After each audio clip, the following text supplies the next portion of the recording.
அக்கா மாமாவை இப்பத்தான் கொஞ்சம் மீண்டு வருகிறார். அவரை டென்ஷன் பண்ணாம அவர் கூட நல்லா சிரிச்சு பேசுங்க. அப்பத்தான் அவர் பழைய நிலைக்கு வந்து விடுவார். நான் என்ன சொல்றேன்னாங்க, சீரியஸா நான் சொல்றேன், இந்த இடத்துல ஓப்பனாவே சொல்றேன்.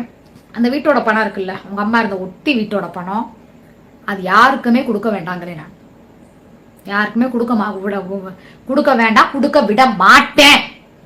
நீ எந்த சேஷன்ல வேணாலும் நீ போய் கம்ப்ளைண்ட் பண்ணிக்க, அந்த பணத்தை நான் கொடுக்க மாட்டேன். அந்த பணத்தை நானே வாங்க சொல்லி கூட நின்று அவர் பேர்ல போய் நான் டெபாசிட் பண்ண சொல்ல போறேன். சிக்கா பேர்ல டெபாசிட் பணம். இவரை கடைசியில யார் பார்த்து யார் தூக்கி கொண்டு போய் போடுறாங்களோ அவங்களுக்கு அந்த பணம் போய் சேரட்டும்னு சொல்லி, ஏன்னா இவர் சும்மா இருக்க மாட்டார். ஏன்னா நானும் போட்டு நச்சரிப்பேன், ஏன்னா கொடுத்தா அங்க போடலப்பா, அங்க கொடுத்தா இங்க போடலாம். அதனால நான் என்ன சொன்னா, 2 பேருக்குமே பணம் வேண்டாம் அவரோட வாழ்க்கைக்கு. ஏன்னா 2 பேருமே எவன் நிரந்தரமா இருப்பாரு, எவன் எப்போ ஓடுவானே தெரியாது. அப்படிப்பட்ட வாழ்க்கை நான் இருப்பேன் அப்படிங்கிறது எனக்கு தெரியும். ஆனா அவரோட பணியில நான் சொல்றேன், அந்த பணம் அவர் பேர்ல டெபாசிட்டா கிடக்கட்டும்.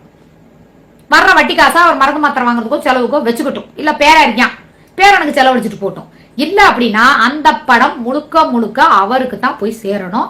அவர் பேர்ல தான் நான் டெபாசிட் பண்ணாம நான் விட மாட்டேன். நானே கூட போய் நின்று அது போஸ்ட் ஆபீஸ்ல அது என்ன விவரம் டீட்டெயில்னு கேட்டுருவேன். நான் அவங்கள்ட்ட அது என்ன ப்ராசஸ் நானே கேட்டு இவங்களை பாத்துக்கிறவங்க யார் பார்த்தாங்கிறத கரெக்டா போய் ஊர் பக்கத்துல சொல்றவங்களோ இல்ல கூட யார் இருப்பாங்கன்னு தெரியும். அந்த போஸ்ட் ஆபீஸ்ல இருக்கவங்க வர்றவங்க, அந்த பணம் கொடுக்க வரவங்களுக்கு தெரியும். அவங்க வந்து கேட்கும் போது அந்த பணம் அவங்களுக்கு தான் போய் சேரணுங்கிற மாதிரி நான், ஏன்னா சுத்தி இருக்கவங்க யாரையுமே நம்ப கூடாது. நான் நம்ப மாட்டேங்க. அவர் பெத்த பிள்ளையா இருக்கட்டும், பொண்டாட்டியா இருக்கட்டும், நானா இருக்கட்டும், ஏன் பிள்ளையா இருக்கட்டும், நான் யாரையுமே நம்ப வேணாம் தான் நான் சொல்றேன். ஓப்பனாவே நான் சொல்றேன், நம்பாதீங்க. அந்த காசை கொண்டே நீ போடு, இருக்க வரைக்கும் சம்பாரி. அங்க கொடுக்குறியா கொடு, இங்க கொடுக்குறியா கொடு, பாத்துக்கிறியா பாத்துக்க.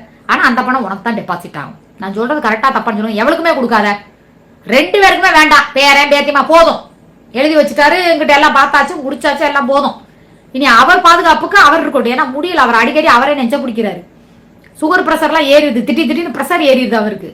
அதனால நான் என்ன சொன்னா, அவர் சேஃப்டிக்கு நான் ஏதாவது தப்பா சொல்லுங்கன்னா நீங்க தாராளமா நீங்க சொல்லலாம். அதனால அவரோட முழுக்க அவரோட உழைப்பு.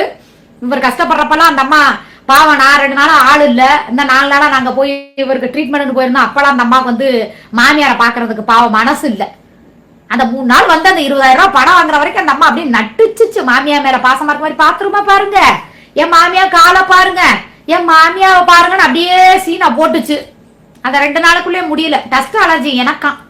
டஸ்ட் அலர்ஜி வந்தவதான் என் வீட்டு பாத்ரூம் பைச்சிங் போட்டு கழுவ முடியாம மூக்கு திணறி ஆள் வச்சுட்டு நான் போய் அந்த வீட்டை கழுவுறேன்.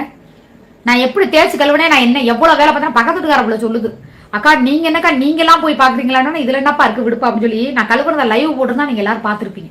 அது எவ்வளவு அழுக்கு இருந்துச்சு. பூரா கழுவி வெளியே வாசல்லாம் கழுவி குப்பை பூரா அள்ளி தனியா வச்சு மேல ஸ்லாப்பு ஒற்றையெல்லாம் அடிச்சு முட்டிச்சளவு கழுவுனேன். ஏன்னா ரொம்ப அழுக்கு அந்த வீடு. கொஞ்சம் கொஞ்சமா இன்னைக்கு கிளீன் பண்ண இன்னும் கொஞ்சம் நல்லா சுத்தமாயிரும். அது உள்ள அந்த பக்கத்து வீட்டுக்காரப்புல சுத்தம் பண்ணிச்சு. அதுவே கொஞ்சம் ஸ்லாப் சுத்தம் பண்ணா முடிச்சேன். எனக்கு மனசு அருகுறுப்பா இருக்கு. இன்னும் ஒரு 4 நாள் கழிச்சு திருப்பி மேல இருக்க ஸ்லாப்லாம் கழுவி திருப்பி இன்னொரு வாட்டி வீட்டை கழுவி விடுவேன். ஆமா அவ பத்திரமா பாத்துக்கோங்க, மாமாவா தனியா விட்டுறாதீங்க. எனக்கு ஒரு சந்தேகம், நீங்க எல்லாருக்குமே உங்களுக்கு புரியுற மாதிரி ஒரு விஷயம் சொல்றேன்.